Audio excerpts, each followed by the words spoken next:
அனைவருக்கும் நம் சர்வசேத்ராதிபதி ஷடாட்சர சண்முகப் பெருமானுடைய பெருவருளும் பாம்பன் சுவாமிகள் குருவருளும் என்றும் முன்னின்று பலமும் நலமும் மகிழும் நிலைத்திருக்கட்டும். அடியேனாசிகளோடு வணக்கம்.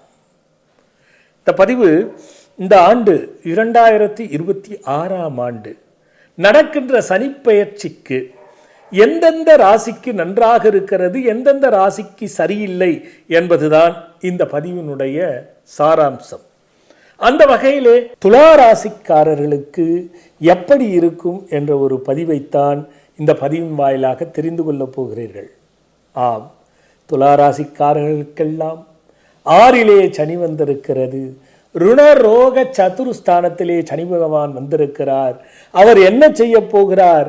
பிரச்சனைகள் என்று ஒரு சிலர் எடுத்துக்கொள்வதும், நான் நன்றாகத்தான் இருக்கிறேன் என்பது ஒரு சிலர் எடுத்துக்கொள்வதும், இந்த சனியாலே எனக்கு பிரச்சனை ஏற்படுமோ என்ற பயத்தோடையே ஏற்பட்டது என்று சில பேர் நினைத்து கொண்டிருப்பீர்கள். என்னதான் இது செய்ய போகிறது அப்படிங்கிற சிந்தனை உள்ளவர்களுக்கெல்லாம் இந்த 6ஆம் வீட்டிலே சனி பகவான் ருண ரோக சத்துருஸ்தானத்திலே வந்திருந்தாலும் உங்கள் ராசிக்கு யார் அவர் என்பதை நாம் கருத்தில் வைத்துக் கொள்ள வேண்டும். துலாம், விருச்சகம், தனுசு, மகரம் 4ஆம் வீட்டுக்கும் 5ஆம் வீடு கும்பம் 5ஆம் வீட்டுக்கும் சம்பந்தப்பட்டவர் 6ஆம் வீட்டிலே போகிறார்.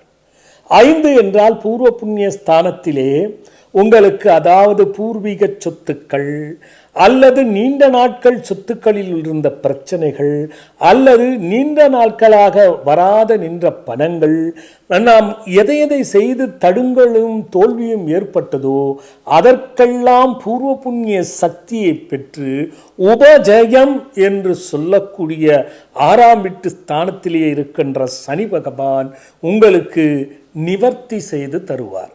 அப்படி நிவர்த்தி செய்து தரும் பொழுது நீங்கள் என்ன செய்வீர்கள்? துலா ராசிக்காரர்களெல்லாம் சட்டென்று கோபப்படுவதையும் அவசரமாக முடிவெடுப்பதையும் தவிர்த்து கொள்ள வேண்டும்.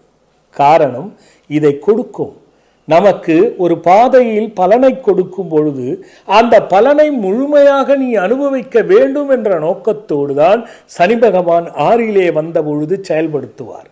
ஆக கொடுக்கின்றது இந்த 4ஆம் வீட்டுக்கு அதிபதியாகவும் 5ஆம் வீட்டுக்கு பூர்வ புண்ணியத்துக்கு அதிபதியாகவும் வரும் பொழுது கண்டிப்பாக நற்பலனை கொடுப்பார்.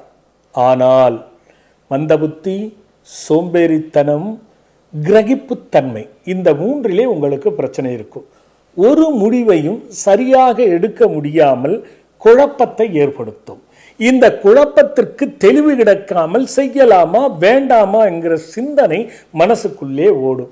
இதற்கு மட்டும் நீங்களே அமர்ந்து சிந்தித்து அந்த சிந்தனை கொடுக்கின்ற விடைகளை பயன்படுத்தினால் மிகப்பெரிய யோகமாக இருக்குமே தவிர பிரச்சனையாக இருக்காது.